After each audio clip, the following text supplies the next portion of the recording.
Hey, assalomu alaykum. Qirg'iz elim. Sog' ishlaringiz yaxshi.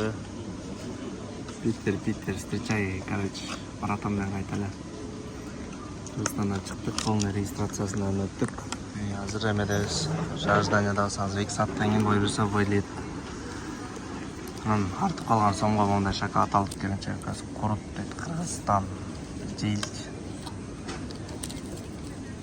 Ana taqta ancha odamlar bor. Konyak algan mana. Konyak bilan o'sha shokolad olib berib qo'ydim. Ammo qurib degani provayt etib ko'rayotamiz. Son qoldi? Yo, songan voy. O'zorlar bilan o'tdi mana.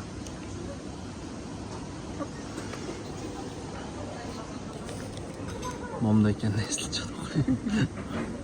Jelek eski jelek ekan biroq. Moda jelek bor-ku. Jelek to'g'ri biroq. Jo içinde bakanda. Şakatlar polniyle manda o'xshash. Qarachi o'shanday to'g'anlar. Xudoy buyursa bundan nari ham bitirdi.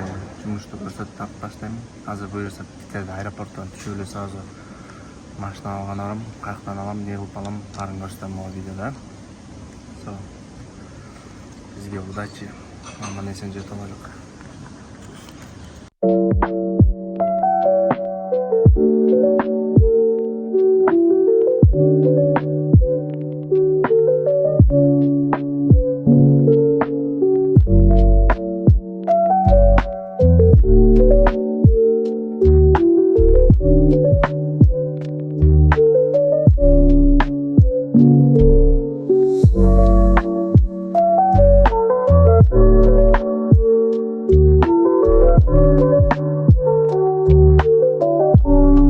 Так, туғандар, уже 24 май, аман есен келіп олдық.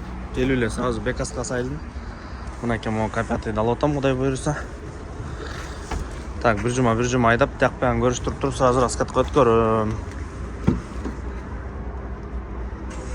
Мұнеке ұшындай.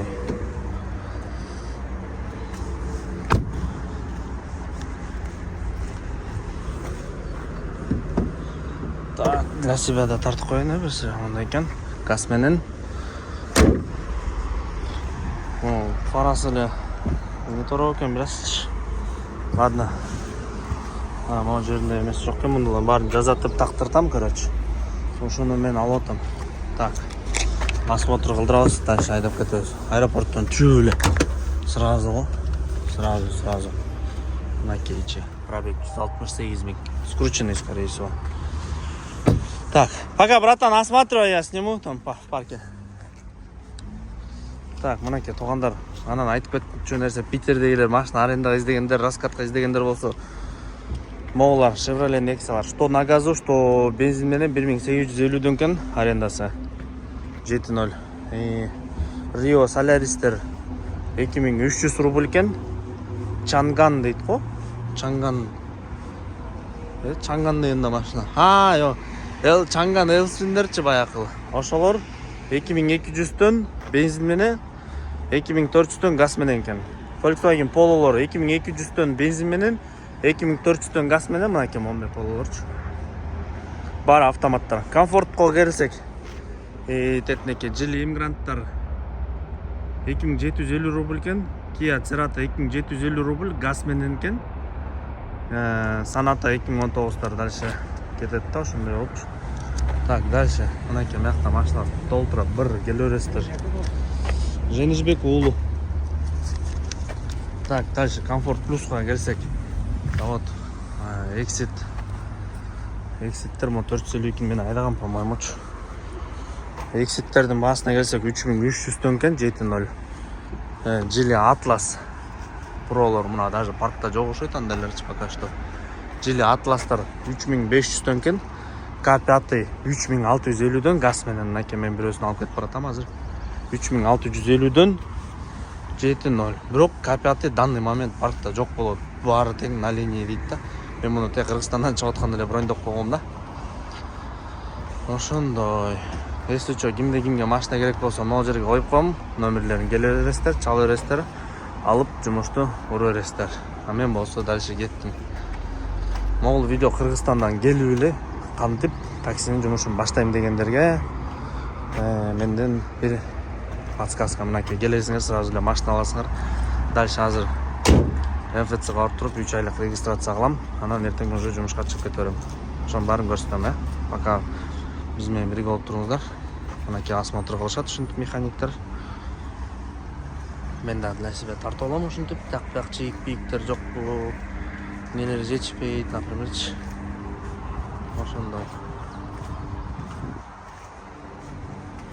ВТБсин кичечип эле салыш керек. Мультфильм болбойчу. Ошондой, дальше кеттик анда эмесе. Любимый Петербург, с днем рождения!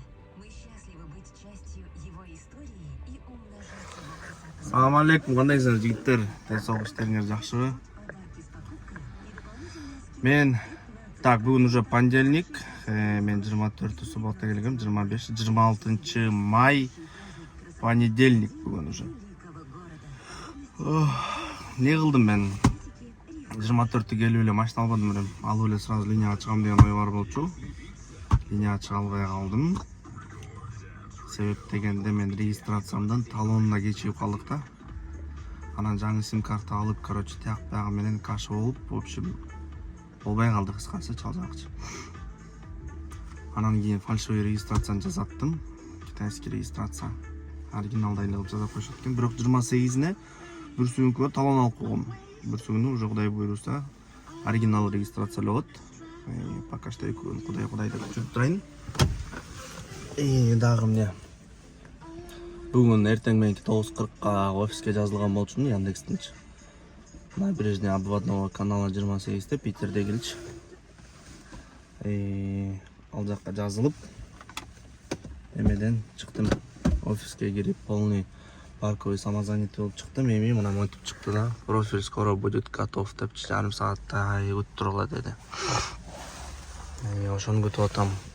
Бул видео чисто информативный болот. Питердеге Кыргызстандан жаңы келип алып эле эмне кылыш керек депчи. Келип эле. Мен баягы кызыл черим бар эмес беле? Көргөндөр, мурунку подписчиктер билет да. Ошого алган болчумун негизи могу чоколду чурулдукмачы. Буга тигип салдым кечөөнү. Үйдө жатканда эмне депчи. По идее, молар чечип, грамотный молар тияка киргизгенде вообще өлүп кетмек. Ну ладно, болбой калды.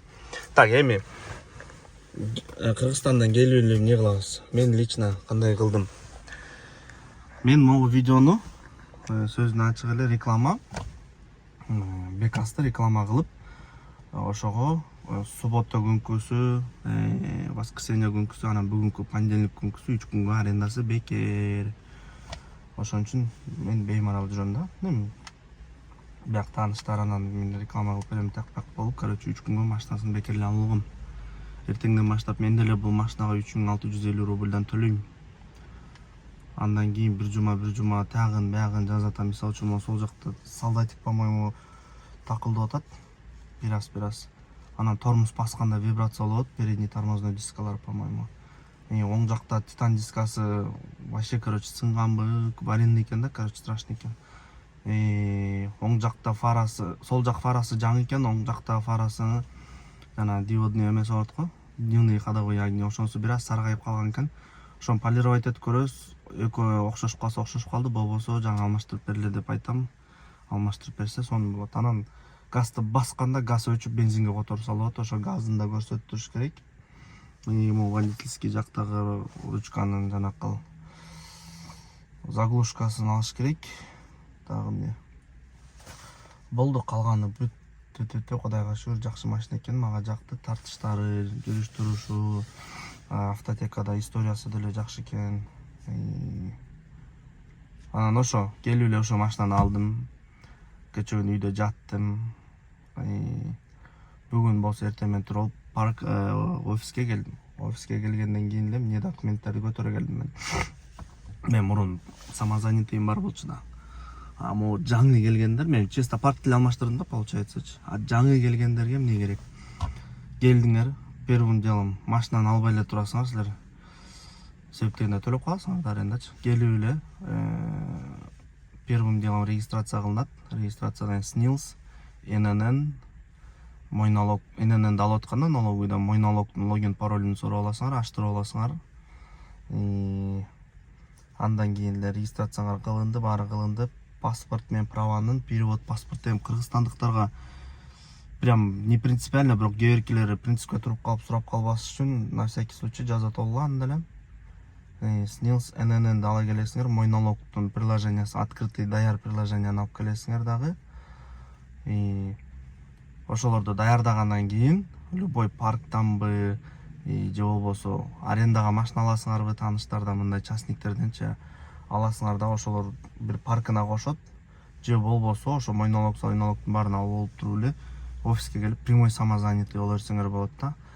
Ама прямой самозанятыйдын жакпаган нерсеси мага эме акчаңды, баланстагы акчаңды Яндекс калаган убагында которот да сенин номеңечи. Анан эсеп эмете албай каласың да, башың айланып калат. Ошон үчүн кээ парктар бар, если частниктерден алам деп калсаңар, 1%, 0,5% парктарчы, ошолорго кошулуп алып, алар полностью карточка водителя паркового самозанятого дейби, ушундай бирдемкелердин парктан даярдап коет, короче, силергечи. Анан кийин офиске келесиңер дагы, парковый самозанятыйды мына мен кылдым го бүгүн, ошондой кылып туруп подтверждать этип коет. Анан болду. Азыр бир жарым сааттын ичинде профилиңер ачылып калат, күтүп турла деген. Азыр мери келип бензинден куйдум. Ато газ бассаң эле газдан бензинге которсо болот. Бензин менен жүрө берейинчи деп атам да. Бензин куйдум. Эми күтүп атам. Ошондой туугандар, баары эле түшүнүктүү болду окшойт. Эгер түшүнбөй калсаңар, комментарийге жазып бергиле. Эмнеси түшүнүксүз болуп калды. Баардыгына жооп беребиз буюрса. Ошол туугандар, анда эмесе профиль даяр болсун. Бүгүнкү видеону эртең киргизем. То есть азыр моуну азыр киргизсем, Кудай буюрса, андан кийин эртең уже иш жүзүндө жумуш кандай болгонун киргизип берем буюрса. Ошондой видеонун аталышы ошондо Кыргызстандан Россияга келип такси кылыш үчүн эмне кылыш керек деген тема болот окшойт. Все, ассалам алейкум жигиттер, сак саламатта калыңар, биз менен бирге болуңуздар. Дальше биз профиль даяр болсо иштейлик. Ошондой.